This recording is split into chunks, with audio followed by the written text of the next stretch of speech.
The Star Wars franchise is such a colossal behemoth with so many moving parts that actors surely can't expect to have too much input on the creative side of things. Inspired by a recent Reddit thread on the subject, these Star Wars actors all decided to fix scenes they couldn't stand during shooting. Sometimes all it took was speaking to the director, while other times it required employing considerably greater tact. With that in mind, I'm Adam from What Culture, and here are 10 ways Star Wars actors fixed scenes they hated.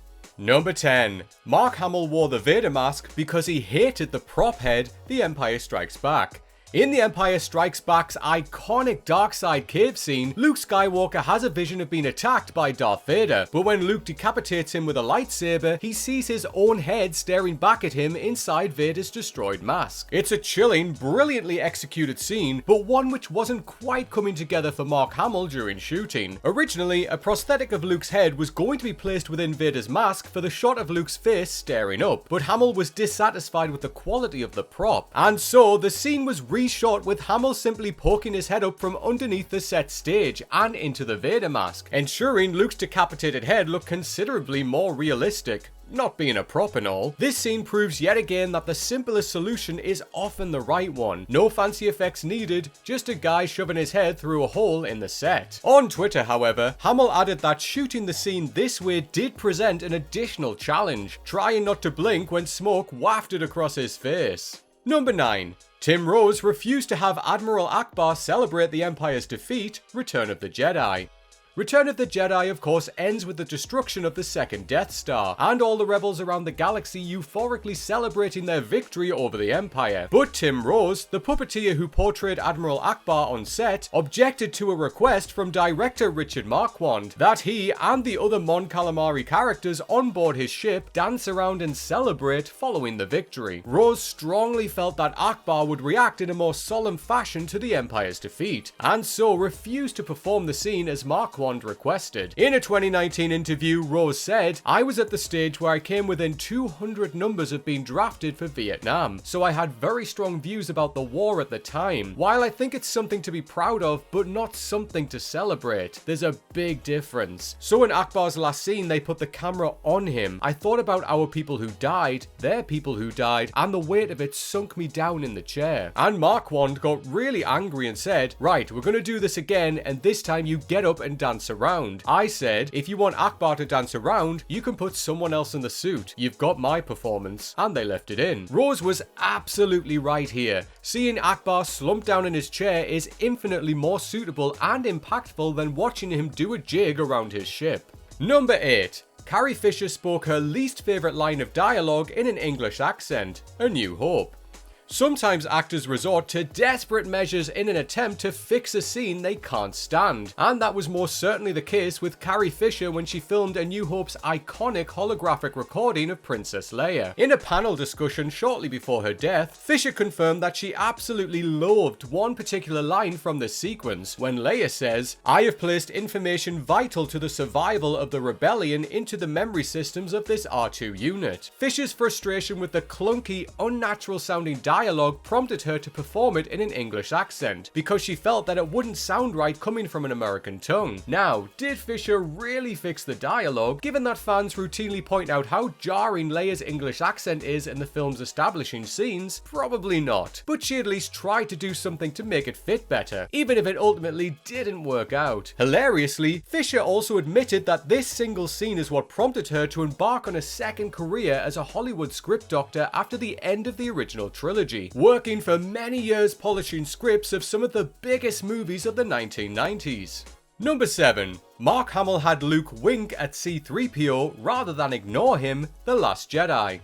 Mark Hamill had made it incredibly clear that he didn't fully agree with the creative direction for Luke Skywalker in The Last Jedi, yet nevertheless gave himself over to Rian Johnson's expectation-subverting vision, for the most part anyway. Hamill did pipe up, however, while shooting his reunion with Leia, R2-D2 and C-3PO, because as written, Luke didn't acknowledge C-3PO at all. Hamill felt strongly that Luke wouldn't ignore him, and so insisted to Johnson that he get a brief moment with the droid. In his own words, "Initially, I didn't acknowledge 3PO. I walked right past him. I said, Ryan, look, after all those years of service, even though we haven't been in contact in recent years, 3PO was the closest to a sidekick I had. Harrison had Chewie, and I had R2 and 3PO. But he's so accommodating and so collaborative." He said, "Oh, absolutely, you should go over there." We didn't really have time to script anything just to acknowledge him, and that's what I did. And so, the scene ended with Luke giving 3PO a quick wink before moving on. It's a small addition, but one that ensured fans didn't cry foul that Luke straight up blanked his old buddy. Number 6. Donnie Yen made Chirit less of a stereotype, Rogue One. Donnie Yen proved to be a scene stealer in Rogue One with his performance as blind Jedi Chirit Imwe. Yet he initially had some serious misgivings with the character as written, and insisted that he make some major changes to Chirit's characterization. In an interview with GQ, Yen revealed that he told the filmmakers that Chirit was written as a stereotype, a typical humorless martial arts master. Ultimately, he not only suggested that Chirit be blind, but fought for him to get a sense of humor and even improvise jokes during shooting, such as the memorable line, "Are you kidding me? I'm blind." Yen, an accomplished multi-hyphenate in his own right, insisted to director Gareth Edwards that he had far more to offer the film than merely acting, telling him, "When you hire me, you're not just getting an actor, you're getting a choreographer, a director." And so, rather than simply grumble his way through an underwhelming part for the sake of a fat Disney paycheck, Yen spoke up and immeasurably improved the character, and in turn the film in the process. Number 5. Oscar Isaac persuaded JJ Abrams to scrap Poe's death, The Force Awakens.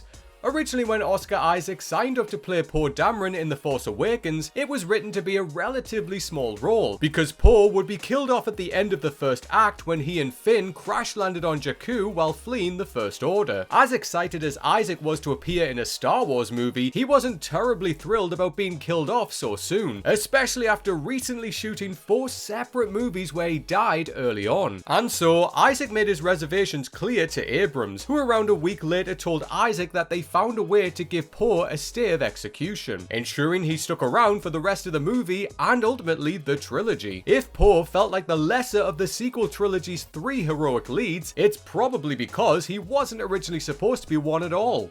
Number 4. Samuel L. Jackson requested a purple lightsaber to stand out on Geonosis, Attack of the Clones.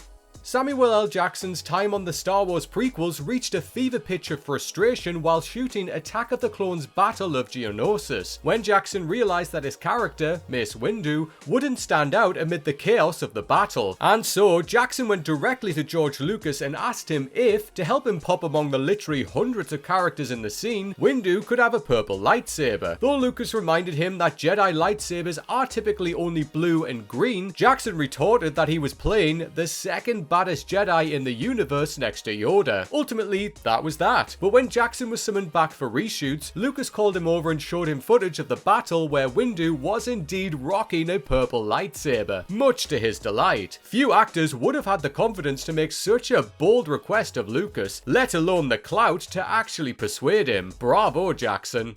Number 3. Mark Hamill convinced George Lucas to scrap an awful line of dialogue, A New Hope.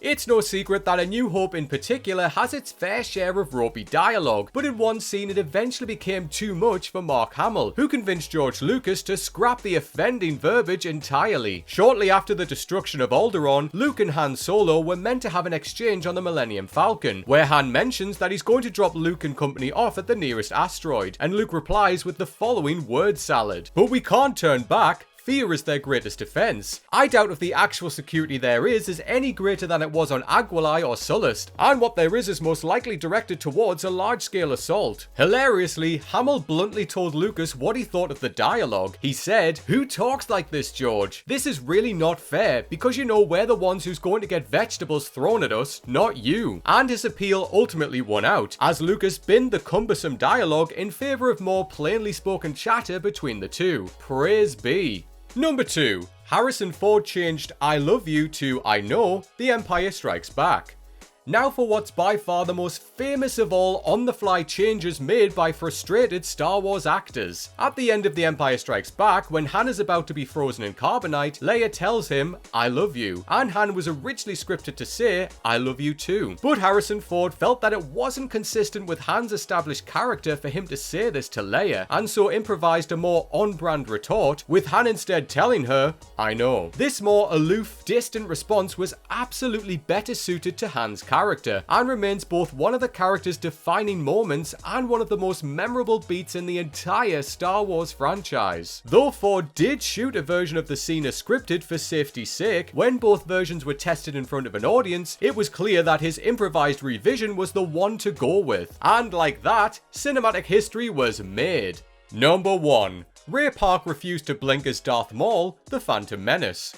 Sometimes actors just need to figure things out themselves when a scene isn't working for them. But in the case of Darth Maul actor Ray Park, it was pretty much the entire Phantom Menace shoot which caused him issues. The problem? The coloured red-yellow contact lenses he had to wear to portray the Sith Lord were extremely irritating, enough that they caused discomfort whenever he blinked. You know, the thing we do every couple of seconds. As a result, Park decided to blink as little as humanly possible while playing Maul, a flourish which was primarily for his own comfort on set, and yet ended up only enhancing the character's unnerving quality. As it turns out, Maul only blinks 3 times on screen during the Phantom Menace, which, while underlining his overall creepiness, was largely Park trying to spare himself some ocular agony. For all of George Lucas's love of groundbreaking CGI in the prequels, could he really not spare Park the hassle and just colour his eyes in post?